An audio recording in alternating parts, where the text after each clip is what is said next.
Today, we celebrate the triumph not of a candidate, but of a cause, the cause of democracy. This is our historic moment of crisis and challenge. And unity is the path forward. Il y a presque exactement 4 ans, le 20 janvier 2021, Joe Biden, qui prêtait serment comme président des États-Unis, il arrivait en poste à un moment turbulent de l'histoire. Vous avez vu les masques, donc en pleine pandémie de COVID-19, dans la foulée de l'attaque sur le Capitole.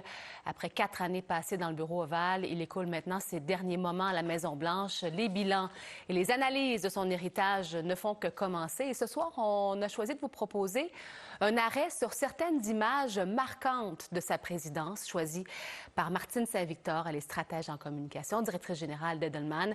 Je l'ai accueillie un petit peu plus tôt en studio. Bonsoir Martine. Bonsoir. Merci d'être là pour regarder vraiment ces images qui vous ont frappé de cette présidence de Joe Biden qui, c'est vrai, tire vraiment à sa fin que quelques jours. On va y aller de façon chronologique. Tiens, allons-y avec 2021. C'est une image de cette première année difficile en pleine pandémie de Joe Biden. On oublie peut-être, mais il est arrivé pendant cette pandémie. 1 million d'Américains ont perdu la vie pendant cette pandémie et il avait une stratégie très différente de celle de son prédécesseur. Il était beaucoup plus présent. Déjà de le voir prendre ce vaccin cassait vraiment avec ce qu'on avait vu et entendu auparavant. On se rappelle, il y avait ce mouvement quand même anti-vax. Et aussi, il a pris le vaccin pour montrer qu'il fallait le faire. Et surtout, il avait été capable d'aller chercher d'autres anciens présidents pour faire partie de cette campagne, cette grande campagne de vaccination. Et ça, c'est une force de Joe Biden, c'est-à-dire ce pouvoir de rassembler et les gens lui faisaient confiance. Et on oublie ça des fois, mais il a commencé avec un mandat assez difficile, c'est-à-dire de répondre à cette grande pandémie. En 2022, ça a été sa seule nomination à la Cour suprême lors de sa présidence et toute une nomination, là. Toute une nomination après plus de 200 ans dans ce pays et plus d'une centaine de nominations de juges. Il nomme Ketanji Brown Jackson, la première femme noire. C'était une promesse électorale. Il a été chercher une juge extrêmement compétente et comme ça, il a marqué l'histoire. Il ne faut pas oublier que ces nominations ne sont pas des nominations de 4 ans ou 8 ans. Normalement, les juges restent jusqu'à leur mort. Alors, voilà une décision de Joe Biden qui marquera plusieurs générations. Quand même, la Cour suprême reste déséquilibrée, c'est-à-dire qu'il y a davantage de juges qui représentent la droite que le courant plus libéral. Oui, bon, ça, c'est pas de sa faute. C'est plutôt de la faute de Ruth Bader Ginsburg, mais quand même, lui aura laissé sa marque et aura fait ce qu'aucun président n'aura fait avant. 2023, maintenant, on s'en va dans le bureau ovale. Oui. Alors, j'ai toujours trouvé très particulier qu'il y ait ce buste de César Chavez, ce grand syndicaliste, dans le bureau du président Biden. C'est un de ses idoles. Et ce n'est pas anodin parce qu'on sait que Joe Biden croit justement dans les syndicats. Il ne faut pas oublier qu'il a été le premier président à traverser, à se joindre, si vous voulez, à une ligne de piquetage, alors qu'il a été rejoindre des travailleurs du Michigan. Et il a dit plus tard dans un message vidéo qu'il a partagé sur les réseaux sociaux, il a dit aux Américains, vous avez le droit de vous syndiquer, je vous encourage à vous syndiquer. Un employeur n'a pas le droit de vous empêcher de le faire. Et ça, c'est énorme. Et ça suit aussi un courant aux États-Unis où les Américains sont beaucoup plus sensibles justement à la syndicalisation. On le voit tous les jours avec des grands noms comme Amazon, par exemple, où il y a des groupes qui se syndicalisent. Alors Joe Biden, de cette manière, a marqué l'histoire et a donné le ton aussi. Et ça, c'est une autre cassure avec son successeur qui n'a pas du tout ce même point de vue. Oui, successeur et prédécesseur, puisque c'est le même, c'est M. Trump, en fait, Donald Trump qui revient. Qui était César Chavez, en fait?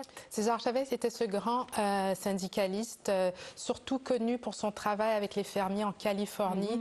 Vous savez, cette expression « Yes, we can » de Barack Obama venait de la campagne compagne de combat de César Chavez, c'est-à-dire Dolores Huerta. C'est quelqu'un qui a beaucoup influencé le mouvement syndicaliste, qui a beaucoup influencé des élus, par exemple, notamment Robert F. Kennedy. Donc, un personnage extrêmement important dans l'histoire américaine et, comme je le disais, un idole de Joe Biden. Et donc, son buste se retrouve, on l'a vu sur cette photo-là, avec les photos de famille de M. Biden qui sont tout autour de ce buste de bronze.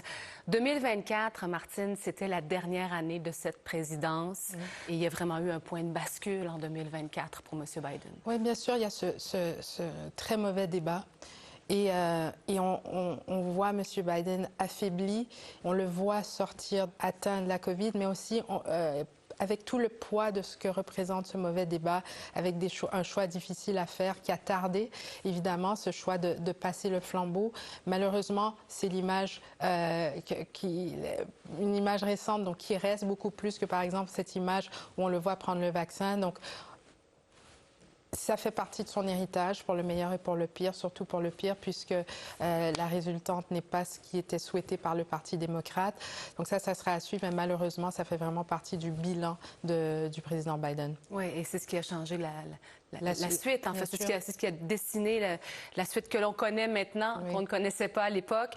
2025, tout récemment, cette semaine, il y a eu ce discours d'adieu. C'est une tradition, d'ailleurs, de faire ce discours d'adieu aux Américains. C'est une tradition. Le ton était un petit peu différent parce qu'il y avait ces avertissements, c'est-à-dire qu'il y avait quand même un côté optimiste qu'on connaît au président Biden, mais ces avertissements pour la suite. Ces avertissements, non seulement, par exemple, au sujet de l'intelligence artificielle, mais aussi de la proximité de ces multimilliardaires au pouvoir. Donc, ce sera la dernière image de M. Biden. Je pense que l'arrière-scène de ce discours aussi est importante, c'est-à-dire qu'il y avait Mme Biden qui était là, il y avait Mme Harris et son mari aussi. Donc, parce que pour Joe Biden, l'entourage, la famille demeure essentiel, demeure important. Donc, cette dernière image, avant la vraie dernière image qui aura lieu lundi. Oui, quand M. Trump sera assermenté, Donald Trump. On vous a demandé, Martine, l'exercice aussi de choisir une photo, un petit boni pour décrire aussi, en fait, une image qui, pour vous, a décrit ou, en tout cas, était importante dans cette présidence de Joe Biden. Quelle est-elle? Oui, alors, en fait, j'ai choisi une photo de M. Biden alors qu'il était invité à une émission de fin de soirée, celle de Seth Meyers, parce qu'elle représente plusieurs choses. Premièrement, elle représente cette proximité que M. Biden avait non seulement avec les électeurs, mais vice-versa, c'est-à-dire que les gens se sentaient près de lui et il avait quand même même s'il n'était pas un très, très grand communicateur, il avait quand même cette facilité lors d'échanges un à un, si vous voulez, et ça s'était bien passé, mais en même temps, ça représente une faiblesse de son administration. Il avait été spécifiquement pour parler des succès de son mandat. Il a fait ça un petit peu trop tard et pas assez souvent, et c'est pour ça que les électeurs avaient de la difficulté, si vous voulez, à faire la nomenclature des succès de l'administration Biden, incapable justement de mettre de l'avant de manière plus régulière, de manière plus fluide les succès de l'administration. Mais on se souviendra de M. Biden, notamment pour cette proximité et cette capacité justement d'échanger lors d'émissions populaires comme ça. On parle d'image. On ne peut pas passer à côté de cette image qui a été publiée du président qui revient à la Maison-Blanche, Donald Trump. On la voit en plein écran. Donc, ce sera le portrait officiel de cette présidence. Qu'est-ce que vous avez eu en tête en voyant cette image? D'abord, je trouve qu'elle a été diffusée assez tôt, c'est-à-dire qu'elle n'est pas encore assermentée. Ça, c'est la première chose. Et puis, la deuxième chose, évidemment, c'est une photo qui rappelle les photos lors de son arrestation. Donc, c'est un peu étrange de voir que c'est le même genre de photo. Oui, on va la voir d'ailleurs apparaître, cette fameuse mugshot, comme on dit dans le langage. Donc, vous voyez. Il y a une grande ressemblance, mais en voyant cette photo, ça m'a un peu évoqué le langage qui avait été utilisé lors du discours d'inauguration, justement, le premier discours d'inauguration du président Trump, qui avait utilisé des termes comme le carnage.